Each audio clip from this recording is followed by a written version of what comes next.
बच्चों, आज हम पढ़ने जा रहे हैं हमारी हिंदी की पुस्तक बाल राम कथा का अध्याय 3, जिसका शीर्षक है 2 वरदान।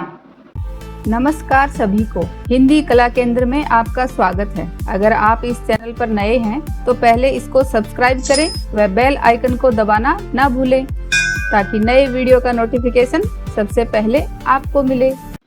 पिछले अध्याय में हमने जाना कि राम ने राक्षसी ताड़का का अंत किया और महर्षि विश्वामित्र का अनुष्ठान पूरा करवाया। फिर स्वयंवर जीतकर सीता से शादी करके अयोध्या लौटे, जहां पर उनका धूमधाम से स्वागत किया गया। अब आगे, राजा दशरथ के मन में अब एक ही इच्छा बची थी। राजा दशरथ की अब एक ही क्या इच्छा बची थी?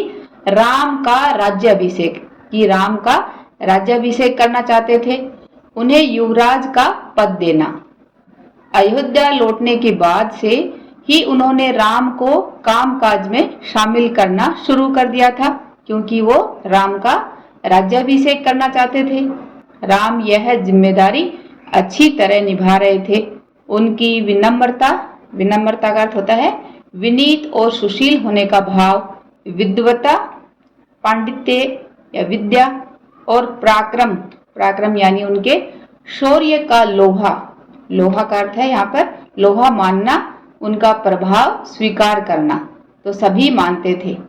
लोहा मानना यह एक मुहावरा है जिसका अर्थ है प्रभाव स्वीकार करना। प्रजा उनको चाहती थी। दशरथ के लिए तो वह प्राणों से प्यारे थे ही। दशरथ को तो वो पहले से ही प्राणों से प्यारे थे। प्राणों से प्यारा होना भी एक मुहावरा है जिसका अर्थ है परम प्रिय थे। तो इस तरह राम सभी को पसंद थे। दरबार में राम का सम्मान निरंतर बढ़ रहा था। राजा दशरथ वृद्ध हो चले थे। वृद्ध यानी अभी बूढ़े हो चले थे। मुनि वशिष्ठ से विचार विमर्श यानी उनसे सलाह मशवरा करने के बाद एक दिन उन्होंने दरबार में कहा, मैंने लंबे समय तक राजकाज चलाया, जैसे बन पड़ा, यानी जैसा मुझे चलाना आया वैसा मैंने राजकाज चलाया, लेकिन अब मेरे अंग शिथिल हो गए हैं। अंग शिथिल होना यानी अब मैं थक गया हूँ, थका मांदा, और साथ ही समय के साथ मैं वृद्ध हो चला हूँ, यानी बूढ़ा हो चला हूँ। मैं चाहता हूँ कि यह कार्यभार राम को सौंप दूं। कैसा कार्यभार? जो मैं राजकाज चलाता आ रहा हूँ, ये कार्य मैं अब राम को सौंप देना चाहता हूँ। अगर आप सब सहमत हों, अगर आप सबकी सहमति हो तो राम को युवराज का पद दे दिया जाए। अगर आपकी राय इससे भिन्न है, यानी आप लोगों की राय अगर मेरी बात से भिन्न यानी अलग है, तो मैं उस पर भी विचार करने को तैयार हूँ। तो इस तरह राजा दशरथ ने अपने विचार मुनि वशिष्ठ से के सामने रखे। सभा ने तुमुल ध्वनि का अर्थ है प्रचंड आवाज से राजा दशरथ के प्रस्ताव का स्वागत किया, यानी राजा दशरथ की ये बात सभी को पसंद आई। राम की जय जयकार होने लगी। दशरथ थोड़ी देर तक सुनते रहे संतोष के साथ। उन्होंने कहा, शुभ काम में देरी नहीं होनी चाहिए। मेरी इच्छा है कि राम का राज्याभिषेक कल सुबह कर दिया जाए। यह समाचार पलक झपकना ये एक मुहावरा है जिसका अर्थ है बहुत जल्दी, यानी अत्यंत तेजी से पूरे नगर में फैल गई। कैसी सूचना? कि कल सुबह राम का राज्याभिषेक किया जाएगा। हर जगह बस यही चर्चा थी, हर जगह यही बात थी। राज्याभिषेक की तैयारियां शुरू हो गई। भरत और शत्रुघ्न उस समय अयोध्या में नहीं थे। वह अपने नाना कैकेयी राज के यहाँ गए हुए थे। भरत जब भी अयोध्या लौटने की बात करते, नाना उन्हें रोक लेते। भरत को अयोध्या की घटनाओं की सूचना नहीं थी। उन्हें अपने पिता के निर्णय के संबंध में पता नहीं था। निर्णय यानी जो उनके पिताजी जो फैसला ले रहे थे, संबंध यानी उसके बारे में कोई सूचना नहीं थी।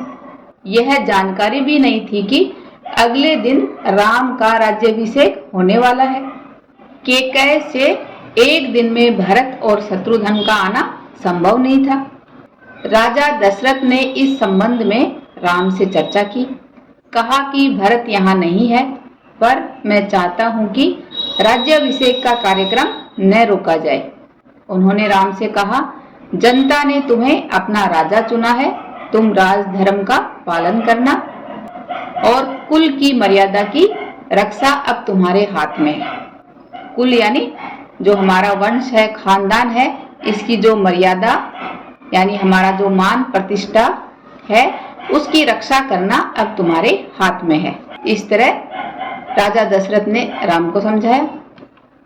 राज्याभिषेक की तैयारियां रानी कैकेयी की दासी ने भी देखी। कौन थी रानी कैकेयी की दासी? मंथरा। तो मंथरा ने भी ये सब देखा। शुरू में उसे इस चहल पहल का कारण समझ में नहीं आया। उसने इसे कोई अन्य अनुष्ठान समझा।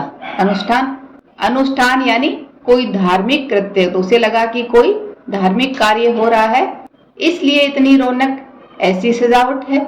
ऐसा कुछ उसने अन्य अनुष्ठानों में नहीं देखा था, तो उसे अचंबा हुआ। अचंबा यानी उसे थोड़ा आश्चर्य हुआ। फिर उसने रानी कौशल्या की दासी से पूछा। उसे तब पता चला कि कल राम का राज्याभिषेक होने वाला है। यह उत्सव उसी के लिए है। इतनी ये जो रौनक सजावट है, ये उसी काम के लिए। किस काम के लिए? कि राम का कल राज्याभिषेक होने वाला है।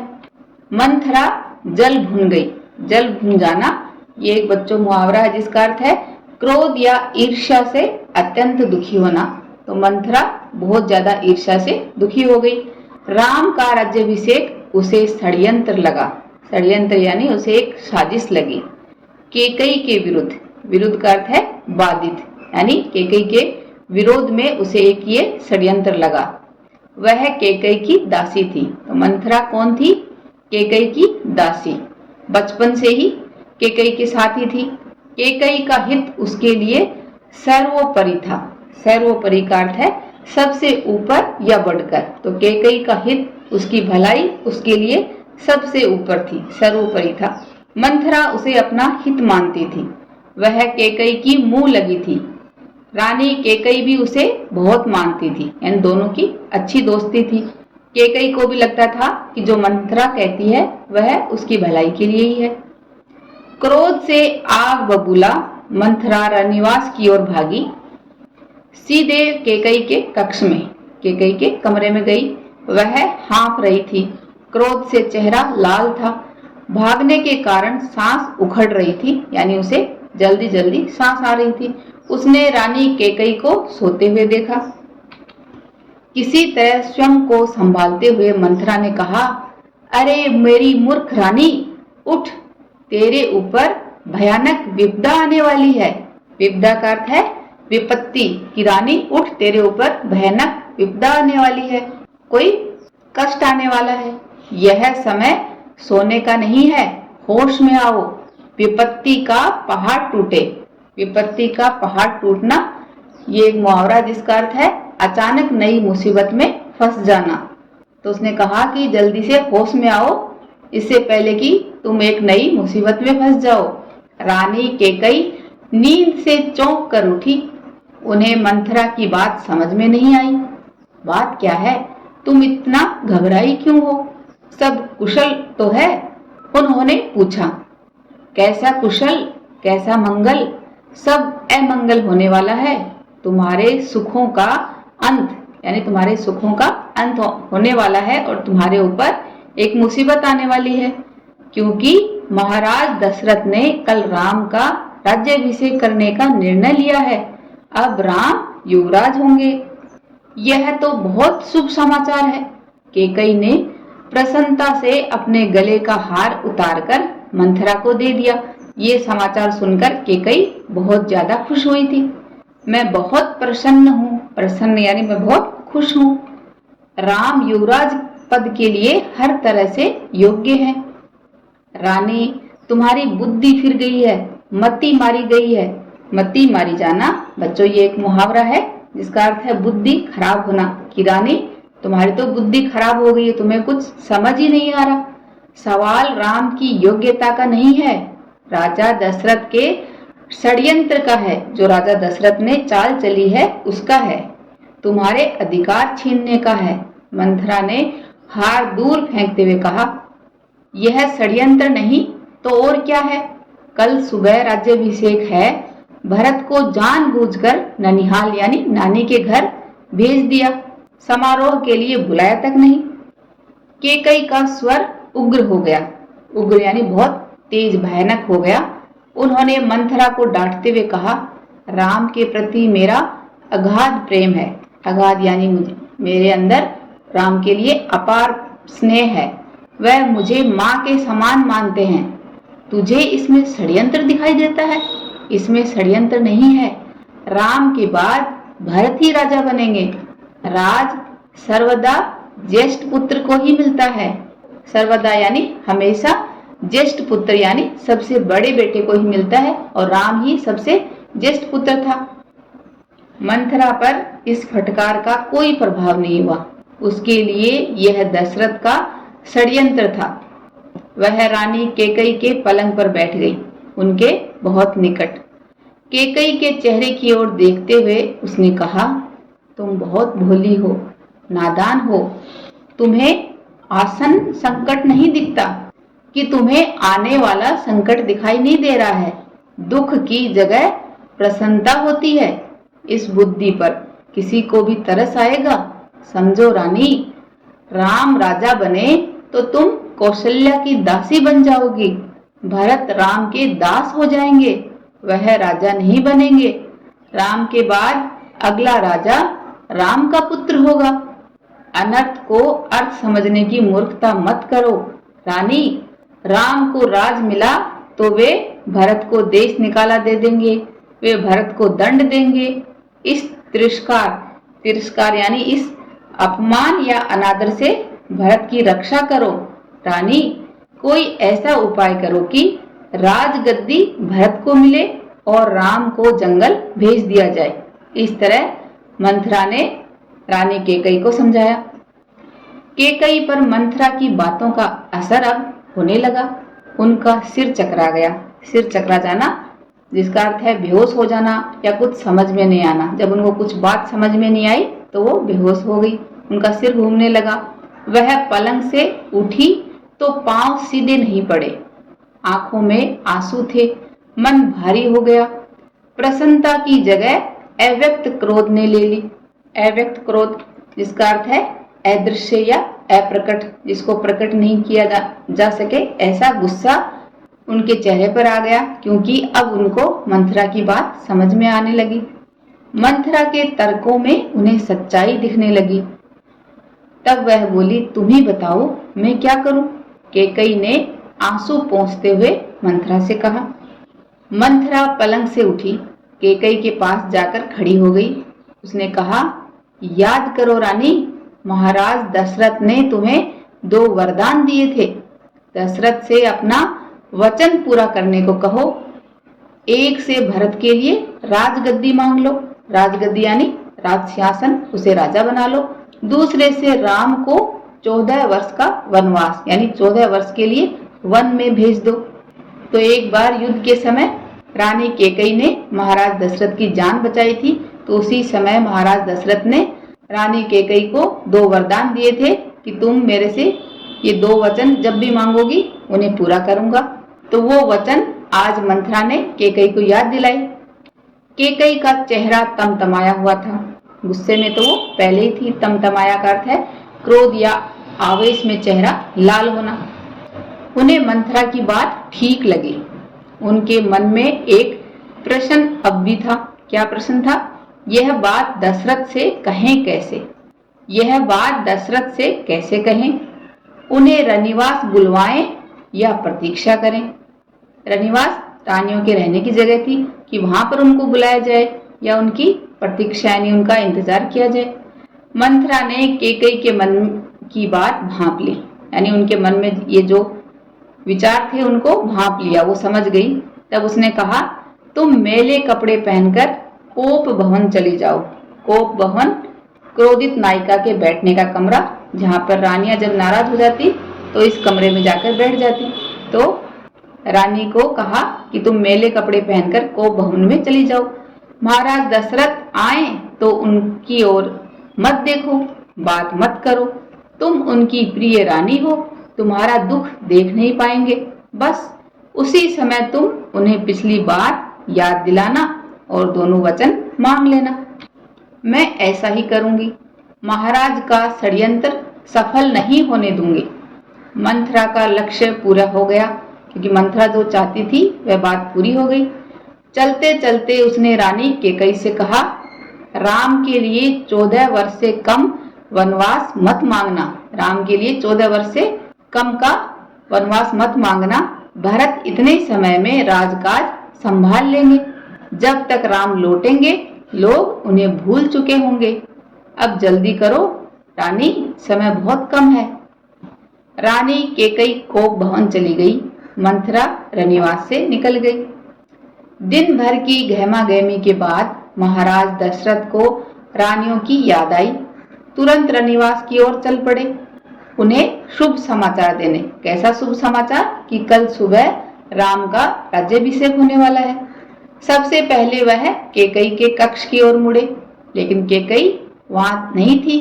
कहाँ गई थी कैकेयी? वो तो कोप भवन में चली गई। प्रतिहारी से पूछा, प्रतिहारी यानी जो उनका दरबान था, द्वारपाल था, उससे पूछा। तब उन्हें पता चला कि वे कोप भवन में हैं। दशरथ को चिंता हुई, कैकेयी कोप भवन में, परंतु क्यों? क्या इसलिए कि उन्हें अब तक सूचना नहीं मिली? मैं उसे अवश्य मना लूंगा, दशरथ ने सोचा। दशरथ कोप भवन का दृश्य देखकर, दृश्य यानी अंदर का जो नजारा था, उसको देखकर हैरान हो गए। उन्हें कुछ समझ में नहीं आया। कैकेयी जमीन पर लेटी हुई थी, बाल बिखरे हुए, गहने कक्ष में बिखरे हुए, कपड़े मैले।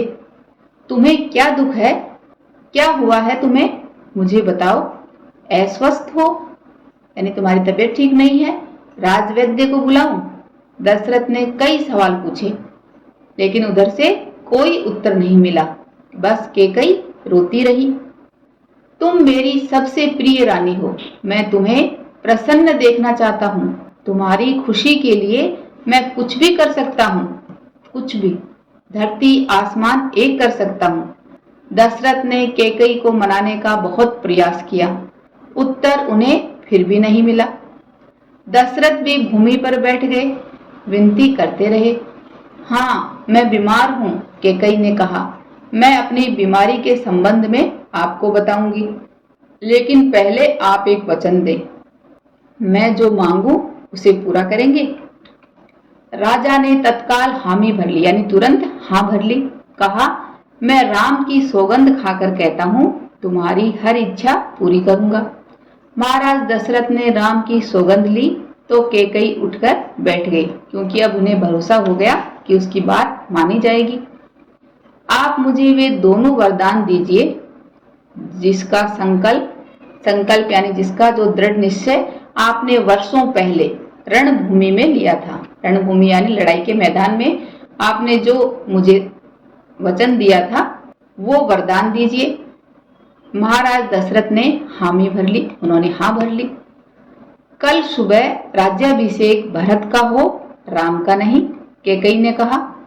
यह सुनकर दशरथ भौचक रह गए। भौचक रह जाना बच्चों, ये एक मुहावरा है जिसका अर्थ है हैरान होना, क्योंकि महाराज दशरथ इस दिशा में कुछ सोच ही नहीं रहे थे। उन पर वज्रपात सा हुआ। वज्रपात होना का अर्थ है आकाश से बिजली गिरना। तो ऐसे महाराज दशरथ को झटका सा लगा। थोड़ा रुककर कैकेयी बोली, राम को 14 वर्ष का वनवास हो और राम को 14 वर्ष का वनवास भेज दिया जाए, वन में भेज दिया जाए, और राम की जगह भरत का राज्याभिषेक किया जाए। दशरथ का चेहरा सफेद पड़ गया। ये बात सुनकर अवाक रह गए। अवाक रह जाना बच्चों, ये भी एक मुहावरा है जिसका अर्थ है चकित या हक्का बक्का हो जाना। महाराज चकित रह गए, उनका सिर चकराने लगा। वे मूर्छित होकर, मूर्छित यानी बेहोश होकर गिर पड़े। कुछ देर में राजा को होश आया। कैकेयी की ओर देखा, बड़े कातर भाव से बोले, कातर यानी बहुत ही कष्ट से आकुल होकर बोले, ये तुम क्या कह रही हो? मुझे विश्वास नहीं होता कि मैंने सही सुना है।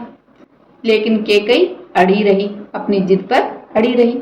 दशरथ केकई की मांग को अस्वीकार करते रहे, अनर्थ बताते रहे। तब केकई ने अंतिम हथियार चलाया। क्या था वह हथियार? उन्होंने कहा कि अपने वचन से पीछे हटना रघुकुल का अनादर है। अनादर का अर्थ है तिरस्कार, कि अपने वचन दिए हुए उनको पूरा न करना, ये आपके रघुकुल यानी आपके जो वंश की परंपरा है उसका तिरस्कार करना है, अनादर करना है। आप चाहें तो ऐसा कर सकते हैं, पर तब आप दुनिया को मुंह दिखाने योग्य नहीं रहेंगे। रही मेरी बात, आप वरदान नहीं देंगे तो मैं विष पीकर आत्महत्या कर लूंगी। विष यानी जहर पीकर मैं मर जाऊंगी, और यह कलंक, जो ये बदनामी या लांछन होगा, वो आपके माथे होगा। राजा दशरथ यह सुन नहीं सके, दोबारा बेहोश हो गए। रात भर बेसुध पड़े रहे। बेसुध यानी अचेत या बेहोशी की हालत में पड़े रहे। बीच बीच में होश आता, तब वह केकई को समझाते, गिड़गिड़ाते, कभी धमकाते तो कभी डराते, पर केकई टस से मस नहीं हुई। टस से मस न होना ये एक मुहावरा है जिसका अर्थ है कुछ असर न होना, यानी केकई ने अपनी बात से पलटी नहीं मारी। उन्होंने जो 2 वचन मांगे वही उनको चाहिए थे, और इस तरह सारी रात इसी तरह बीत गई। अब बच्चों, आगे की बाल कथा इसके अध्याय 4 में पढ़ेंगे। अब इस अध्याय में जो हमने पढ़ा उसके आधार पर आपके लिए कुछ सवाल हैं, जिनके उत्तर आप मुझे कमेंट बॉक्स में लिखकर बताना। देखते हैं आपको कितना समझ में आया। राजा दशरथ किसका राज्याभिषेक करना चाहते थे? अगला प्रश्न है, मंथरा कौन थी? और केकई ने राजा दशरथ से क्या 2 वरदान मांगे? बच्चों, इनके उत्तर आपको कमेंट बॉक्स में लिखकर बताने हैं। सुझावों व सुधारों के लिए कमेंट बॉक्स में लिखें। अगर हमारे वीडियो बन ही रहे हैं आपके फेवरेट, तो फिर क्यों ना करें इनको लाइक, सब्सक्राइब और रिकमेंड। हमें और बेहतर बनाने के लिए आप कर सकते हैं कमेंट। धन्यवाद।